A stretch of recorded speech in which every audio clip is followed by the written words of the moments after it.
Wayne Dobson is from the Cedarwood Trust in North Shields, which helps people on low incomes with food and other supplies. Morning, Wayne. Good morning, Matt. Wayne, can you tell us a little bit about what you do, sort of the background then? Yes, so the Cedarwood Trust has got a big centre on the Medwell estate there, and we've been there for 41 years. But we provide support not just for the Medwell estate and the Churton and Riverside wards. We're increasingly seeing people come across the whole of the North of Tyne for sport for us. So pre-pandemic, we had 5,000 people a year typically would receive our support. Now that has tripled to 15,000 per year. I mean, that's. I mean, have you ever seen demand increase like that, Wayne? From 5,000 to 15,000? Is it insane, really?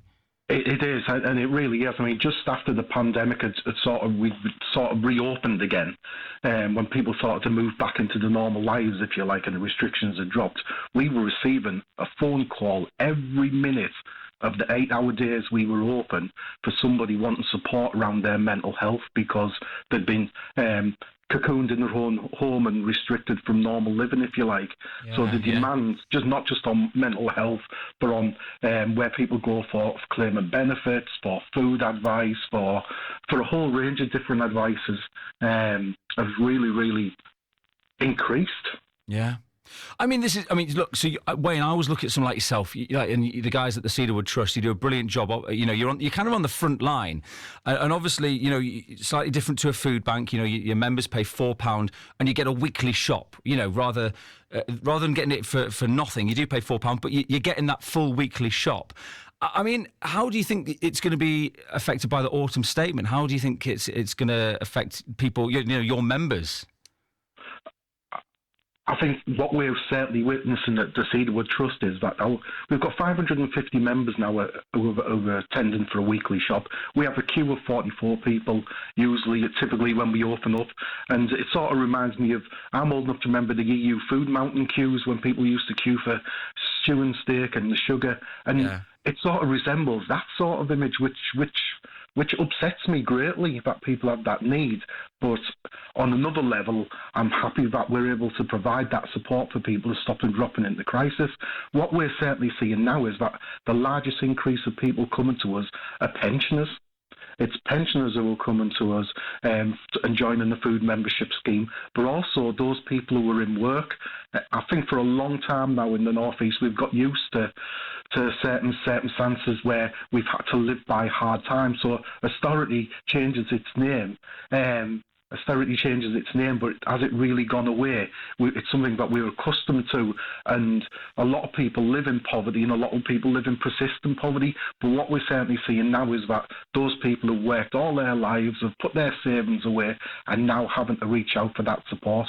But also those people in work as well, because as we know, if you're in work and you're not covered by some of the support that the government's going to provide to the lowest income, which is crucially needed, but you're going to have to find £500 towards your fuel bill over the year.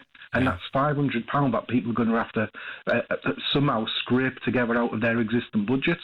Yeah. But on top of that, we've had the announcement that the council taxes are potentially going to go up again, and that mortgage repayments are going to go up again.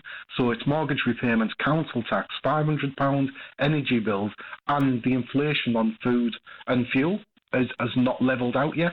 So it's very difficult times for people, and I think for the first time, those people who were a little bit protected because they were working or had secured themselves into retirement are now starting to suffer. Yeah. Also, Wayne, obviously people seeing a rise in benefits. The autumn statement did talk about this. Do you think, though, that the rises that we are potentially seeing is actually just going to be eaten away by the rising cost of living, as you've just illustrated? Absolutely. I think what this has simply done is, if you can imagine we're bailing out of a ship, a small rowing boat, we've bailed the water out to level ourselves back out again, but the inflation rises and the other sort of costs that are increasing are just going to slowly fill us back up again, and we're going to be desperately emptying that boat out yet again. Yeah. Look, it's a tough time, and particularly, look, we're getting into Christmas as well now, Wayne. Yeah. Do you feel that people also on low incomes or who are struggling at the minute, feel that pressure to splash out when it comes to Christmas, and then get themselves in further problems because they're spending money they don't have or can't afford.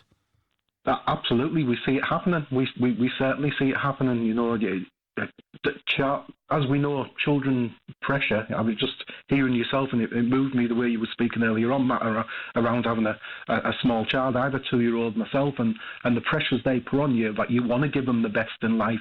You want to give them all those things that maybe you never had in your childhood, and those increase in you to provide them with the £110 trainers or the jumper that everybody else wears, so that they don't get potentially bullied or picked on or feel alone, or, you know, and if they want to play a computer game that costs £60, that's potentially somebody's whole benefit.